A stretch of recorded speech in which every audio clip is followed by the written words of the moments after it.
Assalamu alaykum, qadrlik tingşarmanlar. Növbətdə huzuringlarda bo'ladiğini peshqadam shoir, yozuvchi ئەخمەت ئىگەمبەردى nijodining biografiyalik asri ھايات مەنزىللىرىنىڭ 3-bob يەرلىك مىللەتچىلىككە قارشى تۇرۇش ھەركىتى.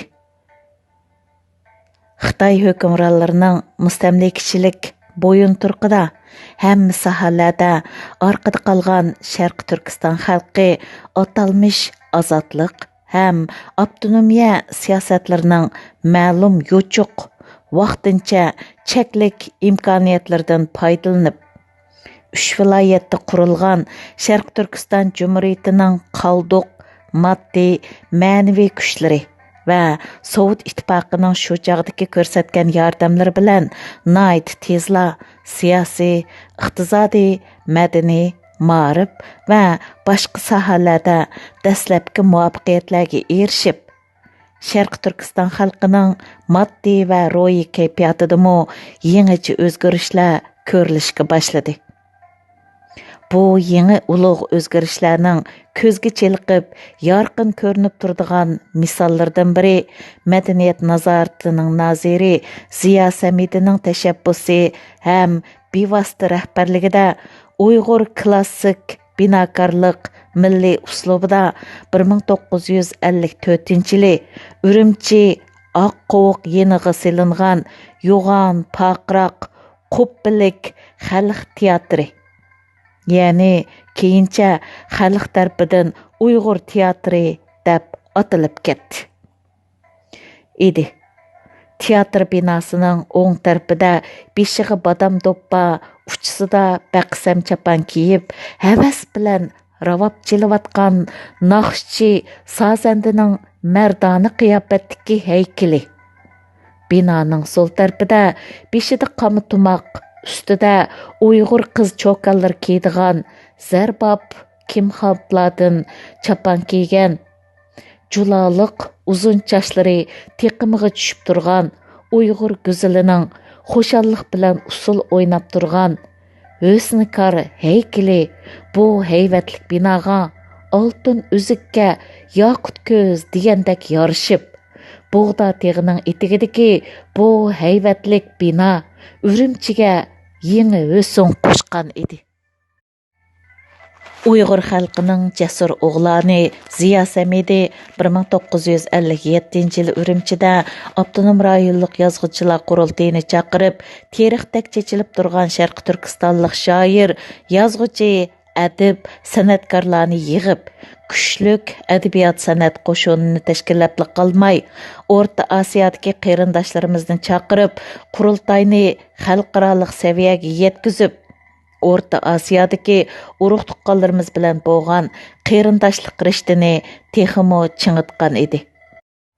Undan boshqa yana Ziyo Samidi o'z maslakdoshlari bilan birlashib, Sovet O'rta Osiyodagi respublikalar bilan bordi keldi munosabatlarni kuchaytirib, Sharqi Turkistondan 2 qatimliq O'rta Osiyoga o'mak chiqarishlarda tashabbuskor bo'ldi ham rahbarlik qildi.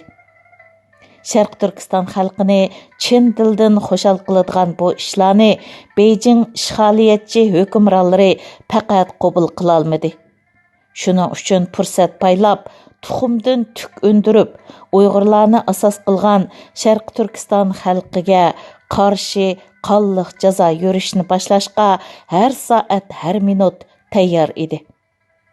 Sharq Turkistonni Sovet sotsial jahongirligining bevosita yardım bilan ishg'ol qilgan jallod Vangjin vatanimizda pan-islomizm, pan-turkizm, aksil inqilobchi zo'migarlarni bostirish shuari ostida 100 minglab beguna diniy zot o'limalarni atog'liq boy muruvvatlik millatimizning sarxil tijoratchilari, mashhur ziyoli olimlarimizni o'ltirib, qamag'anlarni qamab, xalqimizning g'azab nafrati qog'ishiga uchrab yo'qolgan bo'lsa, uning o'rniga chiqqan hiylagar tulka Wang Immo Beijingdagi diktator Maoning bevosita buyrug'i bilan zarba berish doirasini intayin keng ham dahshatlik yerlik millatchilikka qarshi turish jazo yurishini boshladi.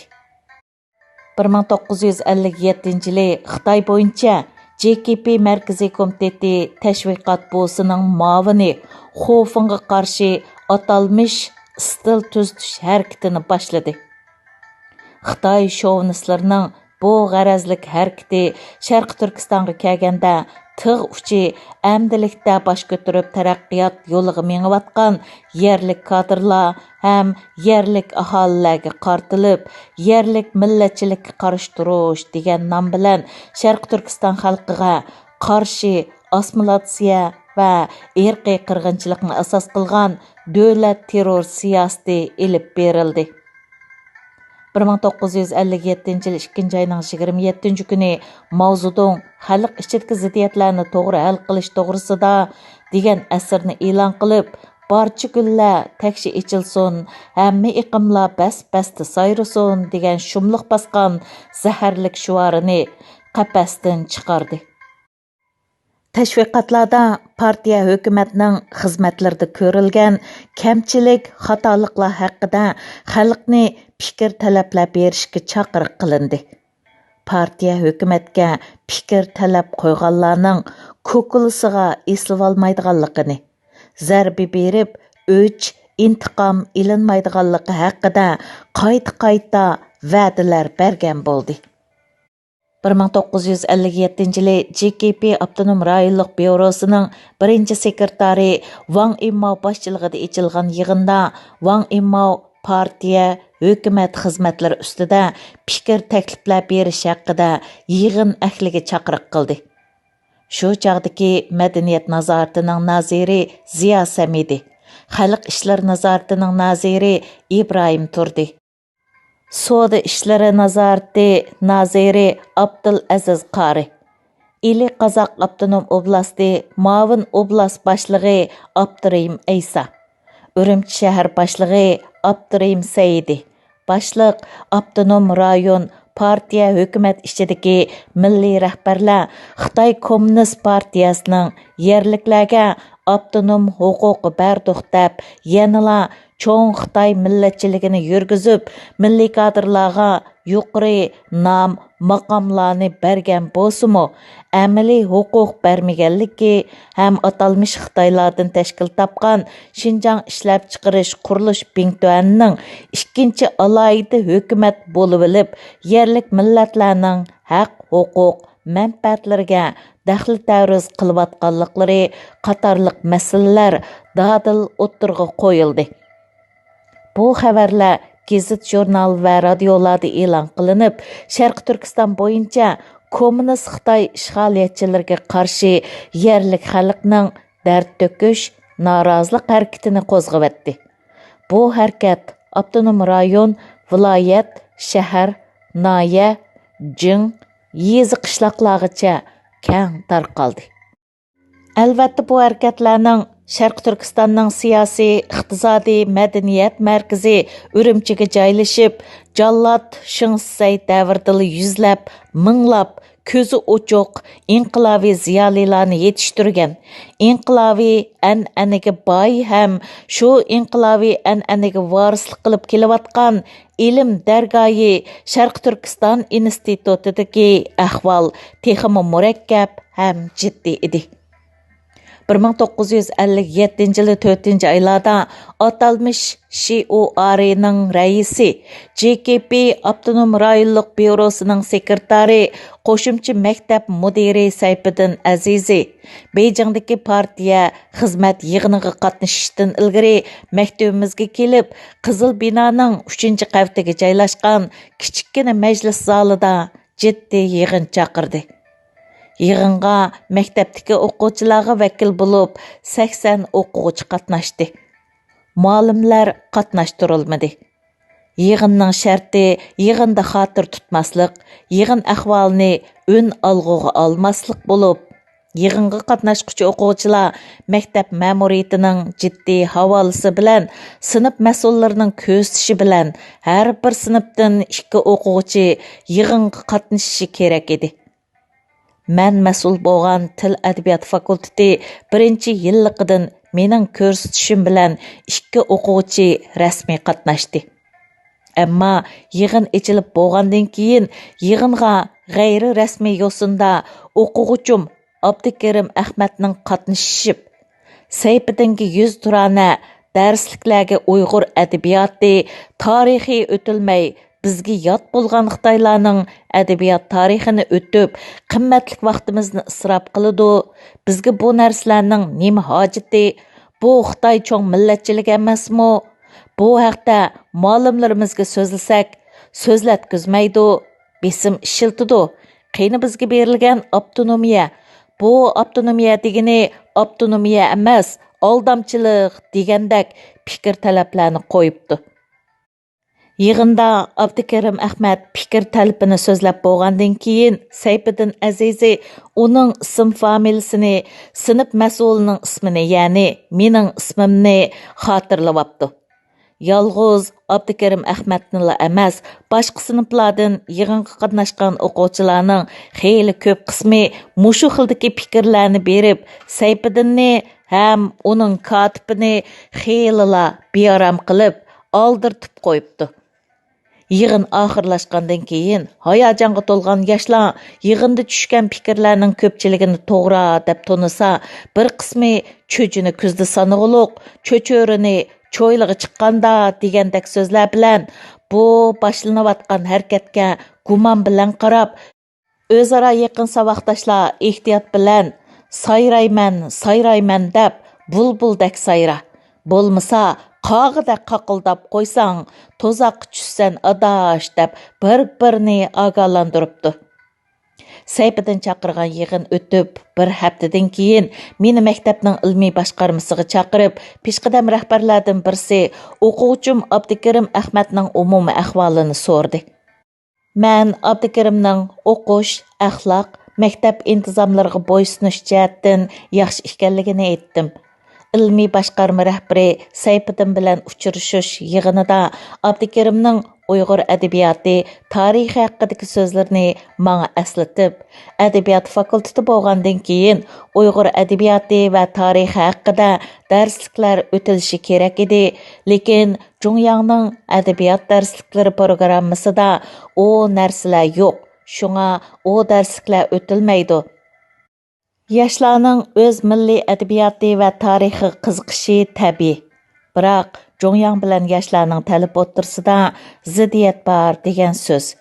Buni tushundirish, tarbiyalash asosida ichki ziddiyatlar qatorida hal qilish kerak. Hargizmo qarshi ziddiyatga aylantirib etishga bo'lmaydi deb buyruq tushirdi. Bu peshqadam ustozning yosh o'quvchilarimizga jinidan ko'yindiganligini, shu so'zlarni qilayotgan vaqtidagi mehribon ko'zlardan ko'rib, bayotin o'quvchim Abdukarim Ahmadga qandaq chora tadbir qo'llanar, menga qandaq besim talablarni qo'yar degan ansirashlarim bekor bo'lib chiqdi-da, ichimda deb yengil nafas oldim. 1956-yili o'qish boshlangandan buyon men mas'ul bo'lgan sinfdagi o'quvchilarga dars o'tish, ular bilan aralashish, ularni tushunish jarayonida ularning aqlliq, tirishchan ham samimiy yoshlar ekanligini tunib yetdim. Ularga bo'lgan ustozlik mas'uliyatimning ig'irligini cho'nqur his qildim. Shu o'quvchilarim ichida ikki o'quvchimni bakrak yaxshi ko'ratdim.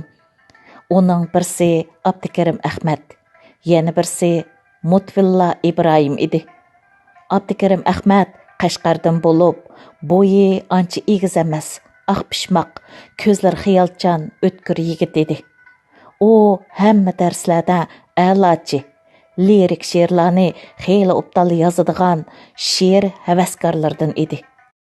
Mutfilla Ibrohim Qashqardan bo'lib, o'ttir bo'y, xamsimiz, do'p-tugilak ko'zlari bor, mijozning ig'ir besig'ligi bilan Abdukarim Ahmaddan alohida farqlanib turadi. Bularning har ikkisila o'rganishda a'lochi, she'riyatga chin dilidan ishtiyoq bog'lagan, she'riyat havaskorlaridan bo'lib, har ikkisining she'rlarida vatan sevgisi, do'stlik, muhabbat qatorliq mazmunlar, samimiy hissiyot, oddiy tillar bilan aks etilib turadi. Mutvulla İbrahimning she'rlarida zamonni kuylash ham uningdan faxrlanish tuyg'ulari aks etib tursa, Abdukarimning she'rlarida bo'lsa, zamonni kuylash ham uningdan hozir elish emas, ushshaq turmush detallarni tasvirlash va yoki shu detallar vositasi orqali o'zining zamonga bo'lgan noroziligini ba'zida yoshirun, ba'zida ochiq bildirib olishga tirishish bilan sinfdoshi Mutvulla İbrahimdan farqlanib turadi. U 2-3 kunda degandek yangi she'r yozib kelib, mening o'qib fikr berishimni talab qiladi. Abdukarimning bundaq she'rlarini ko'rganimda, o'chig'ini aytsam, bir narsa deyishga qiynalatdim. Uning she'rlarida aks etayotgan zamonga noroziligi bor she'rlarni hukumat maydonida turib baho berganimda, Abdukarim qabul qila olmaydi. O'zim ma'lum turib, undaq she'rlarni yaxshi yozilibdi deb aytish Abdukarimning qalbida yolqinlayotgan o'tning ustiga yog' sepganga o'xshash ish edi. Bo'lib hozirgidek millatchilikka qarshi harakat boshlanayotgan saz ko'rib bir paytda Abdukarimning biror peshkanlikka uchrashishni faqat xohlamaydim. Bir kuni ishxonamda yolg'iz o'tirsam, Abdukarim Shoda oldida nomli she'rni ko'tarib kirib, she'r haqida fikr berishimni so'rdi. She'rda Shodaning oldida turgan Abdukarimning Shodaning ayrib o'tishi bilan yozning visoliga yetolmay turgan oshiqning ishqi, ahuzari, ularni ayrib etgan rayimsiz muhabbatning qotili, Shodaning oshiq ma'shuqlarni ayirib etganligidan iborat muhabbat fojiasi tasvirlangan bo'lib, bag'ri tosh zolim Shodaga minglarcha la'natlar aytilgan edi. Men Abdukarimga ochiq bir narsa demay, to'g'ridan to'g'rila. Bundaq mazmundagi she'rlarni yozma. Menmu ko'rmay o'zingga ish topsan deb gapni uzib etdim. Abdukarimning yosh qalbida o'z millatiga bo'lgan sof so'ygu hissiyot qaynab teshib turadi. Shu zamonlarda Olmutu Toshkentlarda besilgan bir Uyg'urcha o'qish kitobida asli tegi Ozarbayjonlik, o'zi Toshkentda yashaydigan shoir Maqsud Shayxzodining O'zbekiston degan she'rini uyg'urchalashtirib, Uyg'urcha o'qish kitobida Uyg'uriston deb e'lon qilingan ekan. Abdukarim bu kitobni qo'ldan tushirmay, bu she'rni atrofidagi do'stlarga ko'rsatdi. Yoki bo'lmasa bu she'rni o'nlik o'qib deklamatsiya qiladi. Darsga kirganlarimda bu she'rning 1-2 kupleti do'stga yozilgan bo'ladi. Hatto dars o'tgan vaqtlarimdami shu o'qish kitobning Uyg'uriston she'ri bor betini ichib qo'yib o'ltiradi. Men yaxshi ko'rgan bu o'quvchimni ayash yuzidan yuzturana o'ziga 1-2 qatim undaq qilmaslik haqida xeyli qattiq ogohlantirish bergan bo'ldim. Lekin u qabul qilmadi. Mening Abdukarimni Qizil binoning 3-qavatida Sayfiddin Azizi chaqirgan yig'inga qatnashishga ruxsat qilmaganligimning sababi uni yomon ko'rganligimdan emas, uni ayganligimdan edi. 1957-yili men Toshkentga o'qishga chiqib ketib, 1958-yilning oxiriga kelganda men Toshkentda o'qiyotgan saboqdoshlarim orasida Toshkentdagi JKP Yachayka gruppasi tarafidan uyushtirilgan yerlik millatchilikka qarshi kurashda yerlik millatchi deb kurashga tortildim.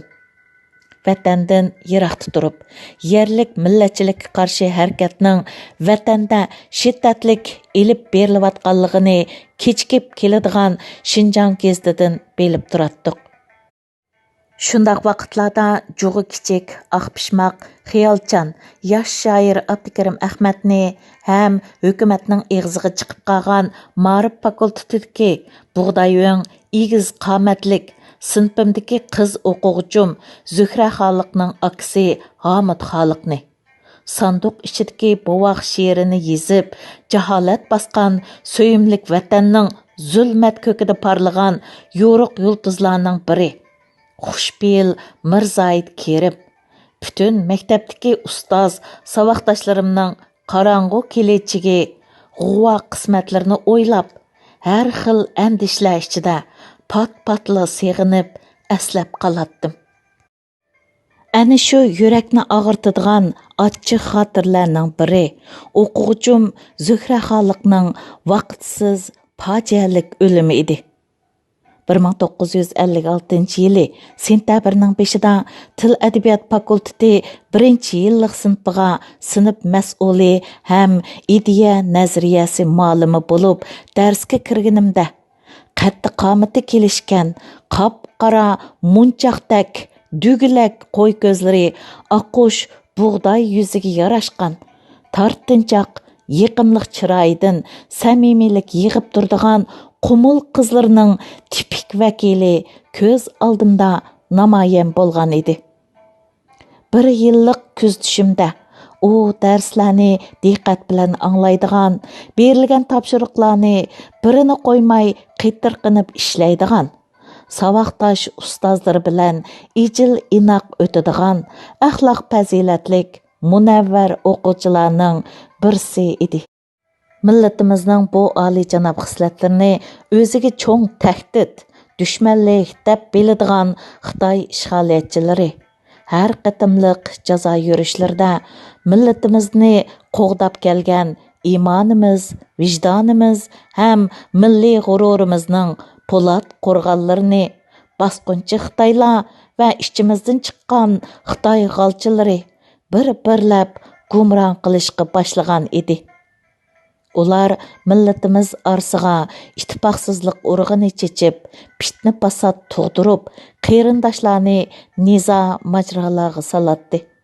Bir qism atalmış aktivlar Ma'rif fakultetidagi aksi Hamid Xoliq bilan singlisi Zuhra Xoliqning aksil inqilobiy munosabati bor. Bular vatanning birligiga ham ulug' Xanzu xalqiga chish tirnoqi bilan qarshi deb maktabning partiya gruppasi rahbarligida bechora qizni sinib, fakultet ham maktab bo'yicha ochilgan kurash yig'inlariga tortib chiqib, anglab baxmagan jinoiy paketlarni o'ydirib chiqarib, atalmış jinoyatlarni iqror qildirish uchun urib, qiynab, zo'rliq, zo'mburliqlarni qilibdi. Hatto ma'suma qizga kechalari uyqu bermay, badallariga yingni sanchib qiynaydi ekan. Bu xo'rlash, azoblar qizni bu la'nati dunyodan biroqla yo'qilish qaroriga keltiribdi. Bir qancha kunlardan keyin uni nazorat qilayotgan qotil aktivlar "Voy, Zuhra degan millatchi unsur qechib ketibdi" deb tashkilga xabar qilibdi. Maktab qo'g'dash bilimi ham saqchilar izda qizning jonsiz tenini Urumchi Xongyanchi suv ko'lidan tepibdi. Bu ahvolni anglagan vaqtdagi xorlangan, azob ichidagi his tuyg'ularimni ifodalashga amalsiz qolgan edim. Ko'z oldimdan alam, hasratga to'lgan qora ko'zli qizning oxirgi minutlardagi rayimsiz palakka la'nat aytib tikilgan ko'zlari ko'z oldimda jonlandi. Oxiri o'zimni tutib olib, jimi olamning parvardigori, hammaga qodir Allohdan bu ma'suma o'quvchim Zuhra Xoliqqa bu vafosiz dunyoda tortgan azob uqubatlari uchun u olamda bo'lsa-mu yotgan joyining firdavs jannati bo'lishini tilab duo qildim. Amin. Davomi bor.